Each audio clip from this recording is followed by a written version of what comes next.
2 dias depois de o ministro do Supremo Tribunal Federal, Celso de Mello, levantar o sigilo da gravação da reunião ministerial do dia 22 de abril, o presidente Jair Bolsonaro publicou numa rede social um trecho de uma lei que prevê prisão para quem divulgar de forma indevida gravações. Juristas ouvidos pelo Fantástico e associações de juízes foram unânimes em afirmar que a legislação brasileira apoia a decisão de divulgar. A publicação menciona a lei de abuso de autoridade. O presidente Jair Bolsonaro reproduziu o artigo que diz que divulgar gravação ou trecho de gravação sem relação com a prova que se pretenda produzir, expondo a intimidade ou a vida privada, ou ferindo a honra ou a imagem do investigado ou acusado, pena, detenção de 1 a 4 anos. Mas Bolsonaro não fez referência à decisão do ministro Celso de Mello, que permitiu a divulgação do vídeo da reunião ministerial do dia 22 de abril. O vídeo foi uma das provas indicadas por Sérgio Moro na investigação da suposta tentativa do presidente Jair Bolsonaro de interferir na Polícia Federal. O ministro, que é o relator do inquérito no Supremo, manteve o sigilo apenas em trechos da reunião em que há referências a 2 países com relações diplomáticas com o Brasil. Fora isso, justificou a decisão de tornar pública a gravação. O ministro Celso de Mello escreveu que manter o sigilo da reunião poderia comprometer o direito à ampla defesa e que a divulgação fortalece a transparência de atos públicos. Estender-se o manto do sigilo aos eventos que só a liberação total do vídeo seria capaz de revelar implicaria transgredir o direito de defesa de referido investigado, que deve ser amplo, além de sonegar aos eminentes senhores ministros do Supremo Tribunal Federal, aos ilustres senhores deputados federais e aos protagonistas deste procedimento penal o conhecimento pleno de dados relevantes constantes da gravação em referência, vulnerando-se frontalmente desse modo o dogma constitucional da transparência, instituído para conferir visibilidade plena aos atos e práticas estatais.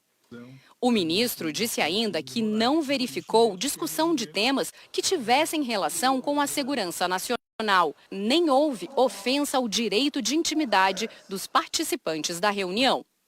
Não vislumbro na gravação em causa matéria que se possa validamente qualificar como sendo de segurança nacional, nem constato ofensa ao direito à intimidade dos agentes públicos que participaram da reunião ministerial em questão, mesmo porque é inexistente, quanto a tais agentes estatais, qualquer expectativa de intimidade.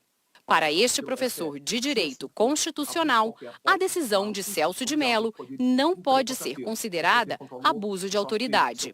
Se, na verdade, isso se referiu ao inquérito que tramita perante o STF, não parece haver invasão, muito menos cogitar-se da possibilidade de abuso de autoridade. Até porque é importante lembrar que a democracia pressupõe diálogos institucionais, diálogos entre instituições democráticas. Na medida em que o STF, chamado a se manifestar, decide, com processo legal devido, satisfeito garantias constitucionais, sobre publicidade do ato processual e, repito, amoldando-se à Constituição, retirando aquilo que é evidentemente ligado à segurança, não parece haver invasão.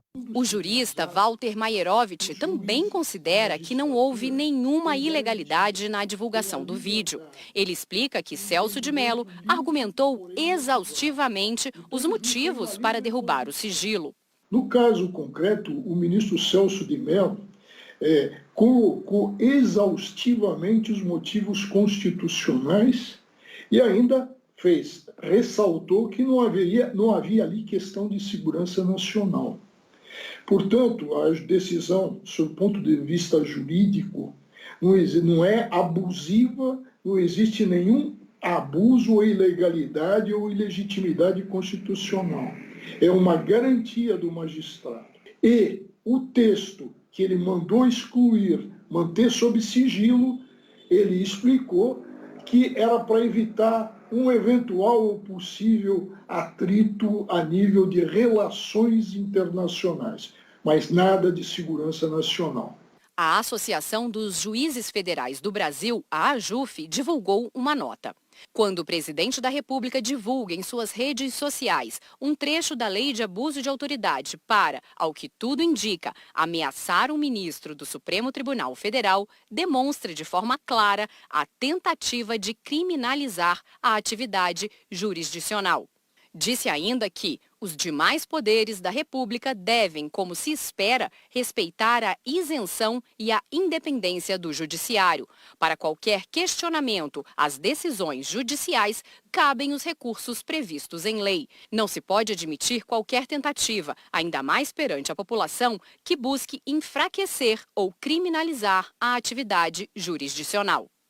A Associação dos Magistrados Brasileiros também emitiu nota. Informou que, neste momento de crise, é fundamental respeitar e cumprir as leis, os princípios democráticos e a separação harmônica entre os poderes, compreendendo que, no Estado de Direito, nenhum agente público está acima da legislação. Este professor de direito explica que há exceções, casos que devem ser mantidos em sigilo, mas a própria Constituição Federal prevê que os processos serão públicos. A Constituição, no artigo 93, inciso 9, diz que todo o processo é público. Todos têm que ter acesso a tudo que acontece dentro do processo por uma questão de transparência, por uma questão, inclusive, de proteção das pessoas que estão sendo objeto de algum tipo de acusação, seja civil, seja criminal.